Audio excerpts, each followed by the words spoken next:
Welcome to ShowTalk. This is going to be. Go ahead.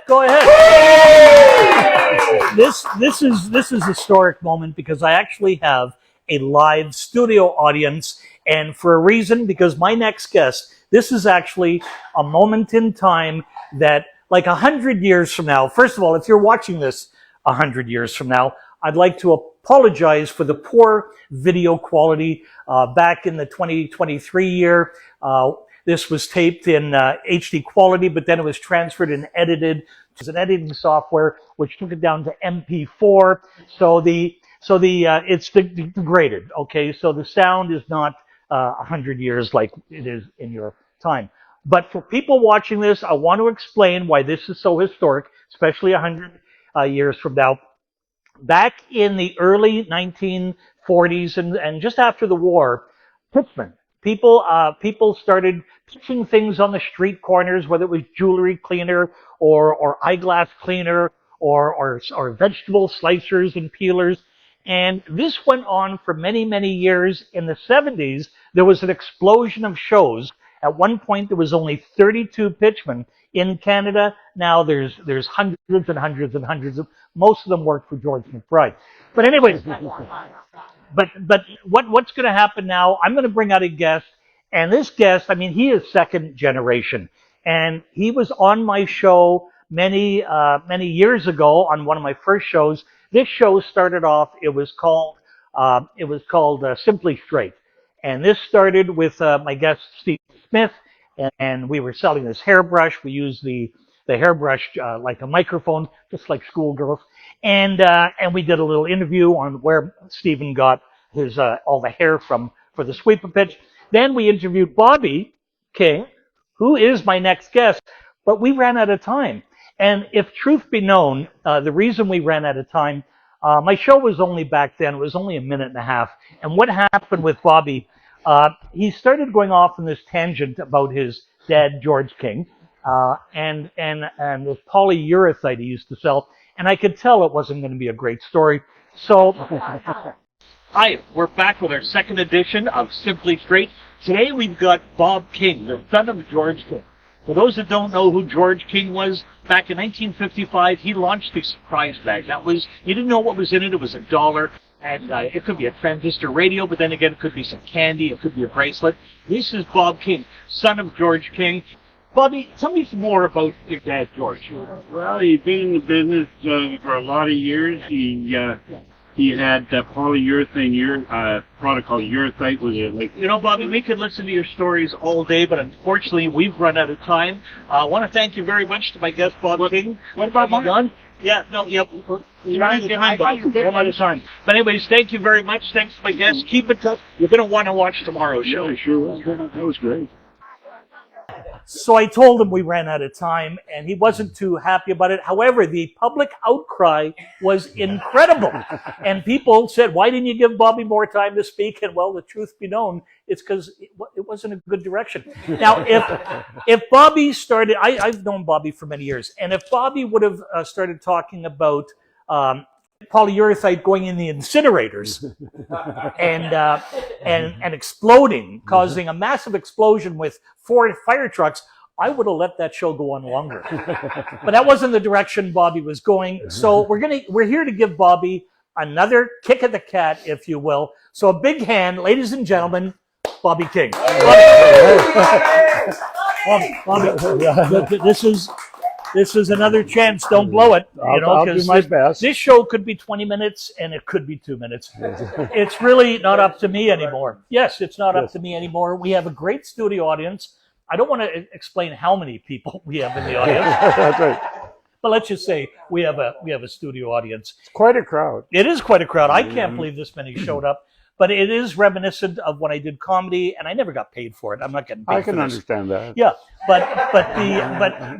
they used to feed me at the comedy clubs, and I'm being fed here today, and so are you. Yes. So Bobby, thanks for coming on the show. Thanks for having me after that last episode. I want you. Yes, I apologize, but if Bobby, I touch on any touchy subjects. Don't worry, I give you, in front of everyone, I will edit them, because I know some of these stories are not for the faint of heart. Some of these stories are kind of private and stuff. So, Bobby, if I'm going in a direction, you just say so. I will. Okay. Bobby, how long have you been doing pitch business? I started out, I think I was probably 12 years old, and I'm now 80, so that's whatever that works out Whatever to. that works out to. I wasn't so good in math. Your dad, without getting into a long story about George, but your dad was in the industry before. Right. Now, I just recently knew this, that Ronnie Rundle, the king of pitch, actually worked for your dad. Yeah. Tell me Well, about that. Ronnie worked with my father, and when I went on the road on my own at probably 16 or so, I decided to move out of house and home and went on the road. My dad made a deal with Ronnie to take care of me, and which he did very good for quite a few years. Yes. I take my hat off to him. Yes. And we were partners for a long time, and never had any kind of a run in ever. Yeah. Partners with what? Tell me what you were doing. Anything. Tell me. Name two of them. We had the Tefal cookware and Yes. and then crazy glue and stuff that people really need. Well, let's not let's not just brush over crazy glue. Right. Like crazy glue now, I mean, it's a household brand, Right. but it was a pitch item back then. A bit, yeah. We used to take. As a matter of fact, one of the funniest stories is Ronnie was out at the Woodward store, which was a big department store in Western Canada. I probably bigger than Eaton's out that way. And we used to work with two little pieces chips from computer boards or something, and you'd put a dab of the crazy glue on and put the two together, and instantly you couldn't break them. And so somebody had told Mr. Woodward's himself, which he'd never got involved with anything, as I understood, except make money. And he brought Ronnie into his apartment, into his office in Edmonton, and had a huge. I wasn't there, but he had a huge desk there. He said it was, worth thousands and thousands of dollars. And Ronnie was giving him the demonstration, and he passed it over to him across the desk, and he dropped out of Mr. Woodward's hand onto his desk. And instantly he went to pick up, he couldn't get it off the desk. And the Woodwards man was that impressed him. Yeah. We had the Woodwards locked up. Yeah. Now one of the things that you've done in your life, I'm going to skip forward many years. When Canada's Wonderland first opened up, I mean, that was the fear of all pitchmen. We thought, oh my God, the C&E is going to be dead because Wonderland is going to take. Fortunately, though, that never happened. First of all, it was too far north to affect us. You put together a little business deal with Canada's Wonderland, and can you tell everybody what that was? Because I'm sure a lot of people are going to remember this. Yes, it was called the Keychain Photo, and if you ever went to Canada's Wonderland, you had your picture taken and put into a little key fob thing, and we'd be up at the front gate, and we had several photographers around the grounds, and they would all take film. And in those days, which is sort of history now, we used to use film. Now it's all done with video, I think. I don't know if they're still in operation up there or not, but we used to process the film on location and everything, and die cut them and put them into these viewers, and we'd give each customer a number, and they'd buy them. I think what really impressed me the most was the marketing of these pictures, because the customers would walk into Wonderland, and they would get a sticker put on them that said, "Halt, you have been shot by an international spy." Right. And for a visit of your photograph, visit spy headquarters on the way out, which was ingenious. So people, you had how many people working with you? You had Bob Dedman, you had Margot, had quite a you few. had Tina. Yeah, had quite a few of the crew. At one time or another, worked during the summer. Yes. I'll tell you a very interesting story regarding Canada's Wonderland. One of the girls, she actually became one of our managers. She was a little Filipino girl named Jennifer. One day I'm in my office. This is after we've been in operation up there for several years, and most of the kids up there that employed, they would work for us in the summer and then go to university in the winter and come back the next year. And Jennifer was one of them, and they'd come back probably around March or something like that for employment starting in May or June, whenever Wonderland opened. And about January or February, I get 3 or 4 policemen come to my office and they bring out some pictures and put them on my desk and want me to identify this person, and they show it to me, and it'd be darned if it wasn't Jennifer, the girl that was they found her. She was all dead and looked like she had been murdered, and I just figured that's what had happened, and and that was the end of it. I identified her, and then 2 months later, or a month later, when all of a sudden my phone rings, it's Jennifer. She's alive. Okay, well, to my great surprise, because she was a beautiful person. And I tried to get to the bottom of it. I said, I thought you had been murdered, Jennifer. And she said, no, these pictures. She said, one of the other fellows that worked for us, instead of going back to university, at that time they were just starting up movie business quite big in Canada, in Toronto. And so he went to work, or he went to do a course in makeup for actors and actresses, etc. And he used her as a model and made these pictures up. And somehow or other, which I don't know the story, but somehow somebody threw some of these in the garbage. Circulated the picture. Yeah, and somebody found them in the garbage, and the police got involved, and that's how that story was. But it had a happy ending. That's incredible. Now, speaking of police, and again, if this is a touchy subject, we'll move on. Speaking of police, I remember I got into this industry around mid-'70s, and during the mid-'70s, I heard this story. It was actually March 3rd, 1978, and it was Harold Fagan and his wife. Was it Florence or? I think it was Florence. Florence, I think, yeah. And they were murdered, and they were in the novelty business. They had concessions down at the C&E, and maybe rides too, or games. Yeah, they had rides. Yeah. But they were both murdered. Now you were friends with Harold. Yeah, Harold was very good friend. And Harold apparently owed some people. I don't know what he did on You the don't. side. You don't. Okay, we won't get too far into it. But you were sitting with Harold. He was like a. Well, Harold was a bit of a character. He'd been around for years, and he had a store up on Yonge Street in Toronto, and he was in the exhibition carnival business, and he was a character, and everybody knew him, and he was quite a chubby little fella. I would say probably, I would say probably over 300 pounds. And he ended up going down to Mexico and getting an operation where they reduced his weight down to, I would say he got down to 150 pounds or 170 pounds. And when you talk to him, and the story that we're going to tell right now all happened within a 1 or 2 month period. He went down and had this operation and was gone for a month or two and then came back to Canada. And when you spoke with Harold, he sounded just like Harold. But when you looked at him, it didn't look like Harold because he lost so much weight. And one day we're down there at the exhibition, the C&E grounds or something, and I can recall a couple of fellows coming up. He had a business transaction that I don't know nothing about, but he ended up owing the people somebody owed somebody money, and they came looking for Harold. And I happened to be standing there talking to Harold when they came up, and these two fellas said they wanted to find Harold because he owed them some money or owed somebody some money. And Harold said, "Oh, Harold, that's my brother." He says he owes everybody, and the two guys walked away. Well, I've heard you use the same line, Bob. See a stain on the back of my sign, by the way, pal. You Bobby King? No, that's my cousin.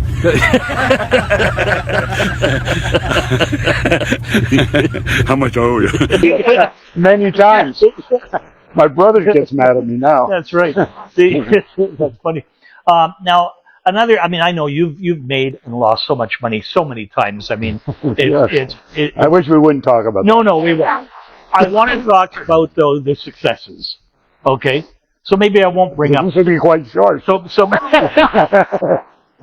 maybe I won't bring up Sing Like the Stars. Right. Because I think you did that with the Winans from Wonderland, didn't you? Some of them. From something. But the Sing Like the Stars, it was like a phone booth where you went in and you would money and you would sing like karaoke to music. Yes, recorded karaoke. And what was the medium that they recorded it on? Was it a cassette? Yeah, you'd get a cassette. You'd sing to a recorder and then record it on a cassette. You purchase the cassette for whatever, I forget how much we even charged back then, $10 or whatever, and you'd end up with a cassette of you singing with all the background music and built into it. So it sounded pretty professional. Well, it sounds like it. It was pretty successful. Yeah. Yes. I'm sure someone bought you out, of course. Yes, they did. Yeah. One of Harold's friends. That's right. Yeah. Another venture which every Pitchman across Canada got involved in, I know I did, it took me to Australia, was the framed prints under glass. For people that don't know this story, back in the day, if you bought a framed picture under glass, it'd be $30, $40, $50 because the frame alone would cost $20 or $30. But this material came out in the during that time called Mylar, and you could make a brass colored frame that isn't $30. In fact, it's more extruded plastic. It's more like 30 cents. More closer, yeah. Closer to 30 cents. However, you can put up a sign that says print sale, and they were all they were Marilyn Monroe and Lamborghinis, John Wayne, and footprints and biblical things, dogs playing poker. You know, the classics. The classics.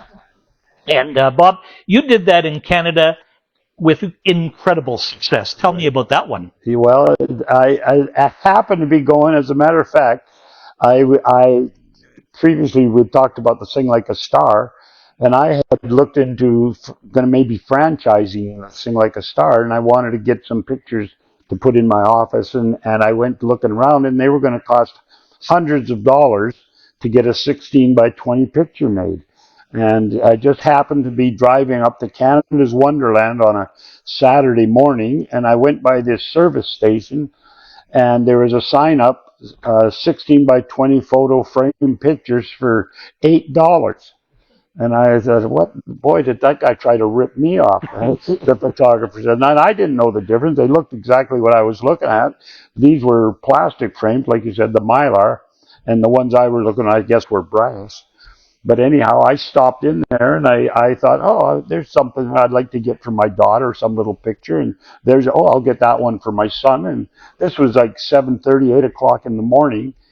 And I walked up, and I picked this one out, and I picked that one out, and I went to pay for it. And I'll be darned if there wasn't 15 or 20 people in front of me. And this is still 6:30 in the morning. So, 7:30 in the morning, I'm sorry. And so I thought, wow, this is kind of interesting. So I went and parked my vehicle. I phoned up, and I had Margot at the Wonderland. I said, hey, I'll be a little late getting in this morning. And I went and parked over in the corner and took a notepad out and started keeping an eye on what was going on. I'd be darned if they didn't do several $1,000s out of this crazy garage parking lot on these pictures. So I sort of got interested. And I ended up getting into the business. And well, you certainly did in a big way. Yeah. I remember at Pickering Flea Market, speaking of a lineup, Pickering Flea Market, what did you do that day? I think we did. I think we had days of like $15,000, $20,000. Pickering Flea Market, and this was in the year. Long time ago, yeah. It was a long time ago. Long time ago. Yeah, because that venture, I remember you said to me you should go to Australia. Well, there's other reasons. Yeah, of course. And I remember asking Steve Rosenberg, hey, you want to go to Australia with me? And he said no. And I was going around asking all my friends if they want to go to Australia to sell Bobby King's pictures. And when I think I asked 20 people, and 20 people said no. And then I came across Marty McCarthy, who I didn't really know that well. But I just casually said to him, hey, you want to go to Australia to sell pictures? He went, yeah, let's go. And all of a sudden, before you know, I found somebody as crazy as me. And so we went to Australia, and we got I remember that one of the containers got halted in China because of the riots in Tiananmen Square. Tell me about that fiasco. Well, as I understood it, this is a kind of two funny things. My office was in Hong Kong, and my manufacturing operation was in mainland China, okay, in Guangzhou. and they would send the trucks in from Hong Kong. They would go into Guangzhou, pick the merchandise up in a container, bring it back to Hong Kong, and ship it out. I guess they didn't ship from China for whatever reason. And two incidences I had. One, the girl that worked for me was Chinese, and it turned out she was stealing a container, a whole container. Her and whoever the shipping company people were in the process of stealing a whole container off me while she was sitting across the table from me, okay, in the office. Wow. And I just happened to find out once the police got involved somehow.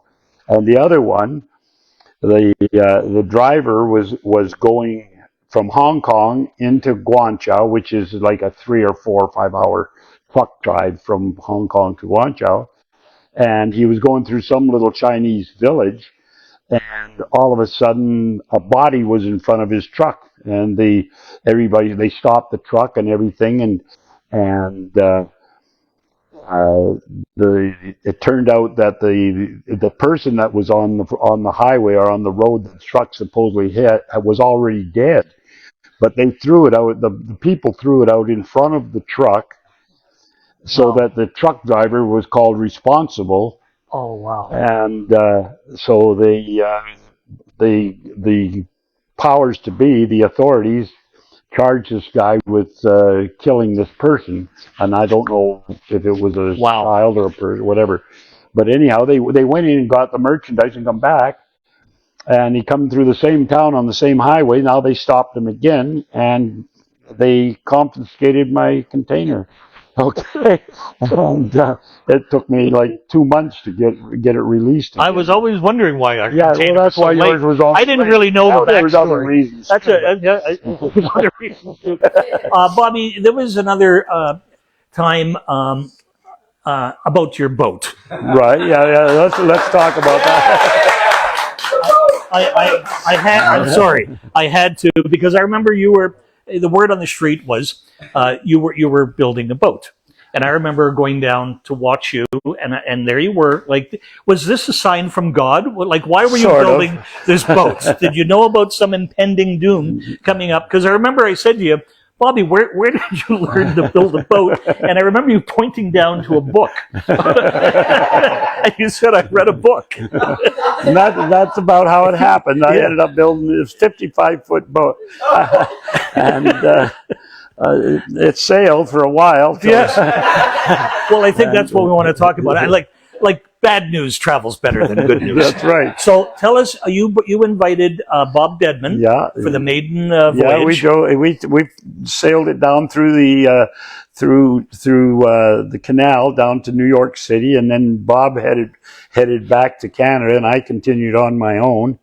I wasn't too bright. And anyhow, I got down to about New Jersey or so, and I run it aground, as they say, on a piece of rock, and I was out in the middle of the ocean about 3 or 4 o'clock in the morning, and I'm there, and I go on my radio, which I didn't know how to operate anyhow, at CB or whatever you call it, and I put out the words Mayday, I mean blah blah blah, and didn't know if anything was going out because you only go one way. I didn't hear anything, and after that I worried about getting off the boat, so the boat sank below me anyhow. How much, like when it was taking on water, as they say, how long from when it started taking on water to it sinking? I would say probably, everything was I would say 20 minutes, okay? And I didn't even put on a life jacket, okay? That's how fast it all went down. Yeah. And I had life jackets and everything there. I didn't do any of that. All I know is I seen the boat go down below me, and I'm treading water out in the middle of the ocean. For how long? I think I was there for probably maybe a half an hour. And all of a sudden, the Coast Guard, red light, green lights are flashing. And you're treading water in the ocean for a half an hour. Right. And then I'm figuring it's all over. And this dog come and save me.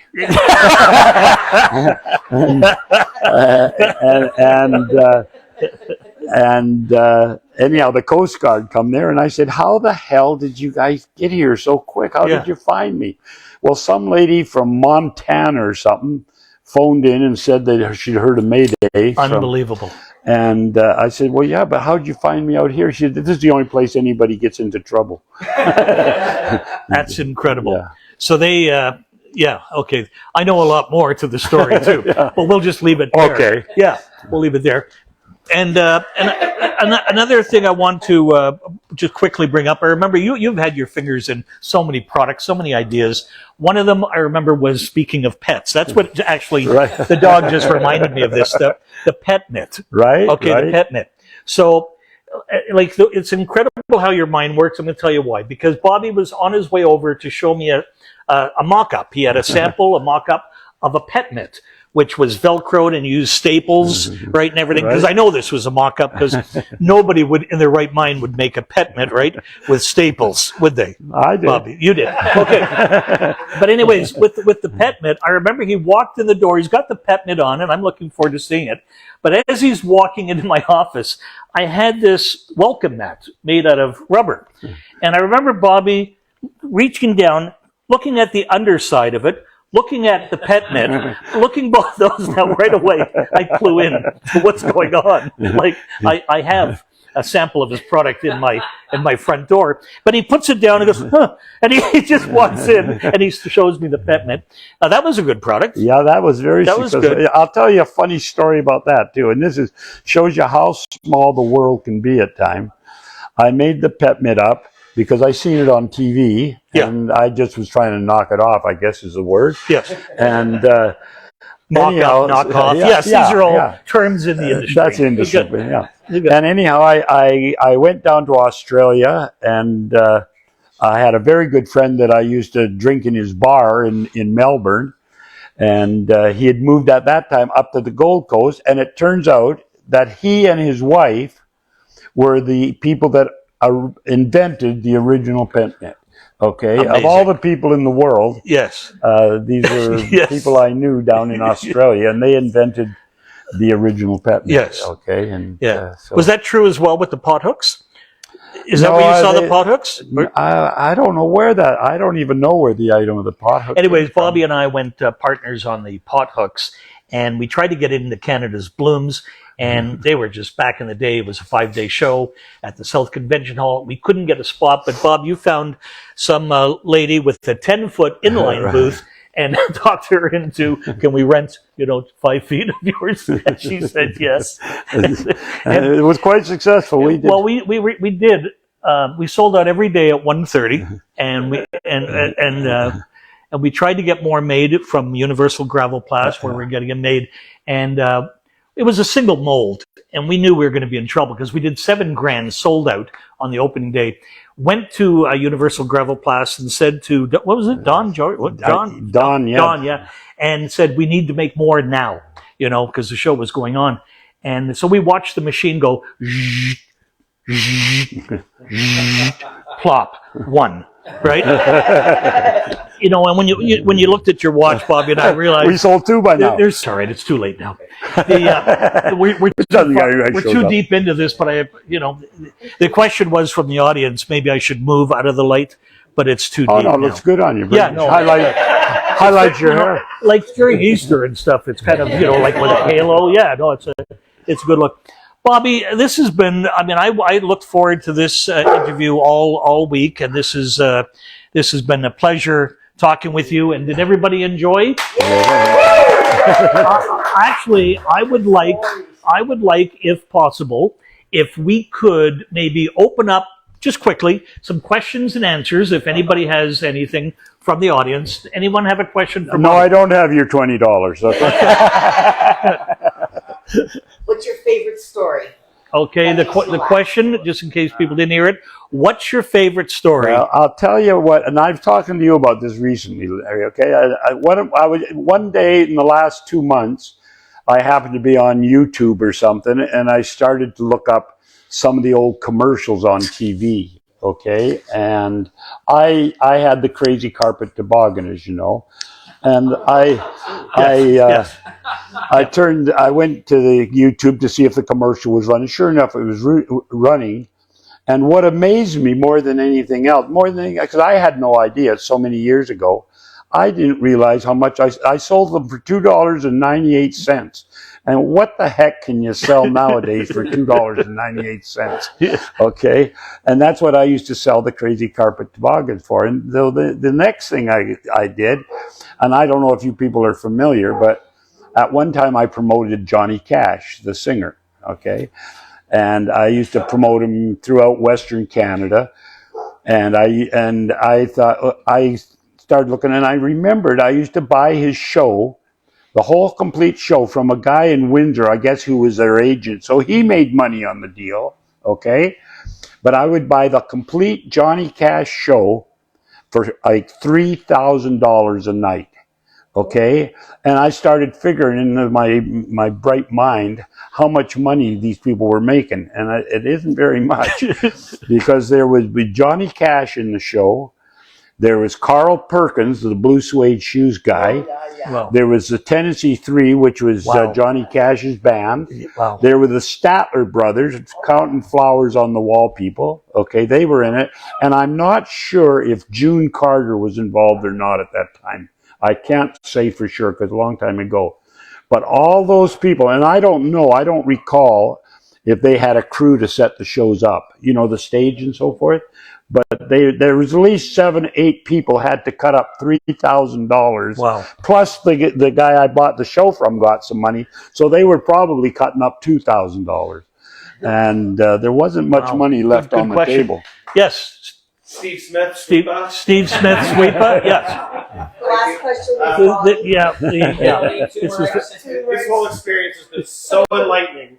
Makes my 38 years in the business look like very little. Okay, and I'm sure your father, who preceded you, had many stories as well, like you did yourself. So, two-pronged question. Okay, what was your biggest grossing product of your career, and what was the favorite product you ever sold in your career? Ooh. That's a good question. I really don't know the answer, because I never paid much attention. I just would go to work and whatever happened after that. That's the answer I would expect to hear from you. Good job. Yeah. No, that's good. Yeah.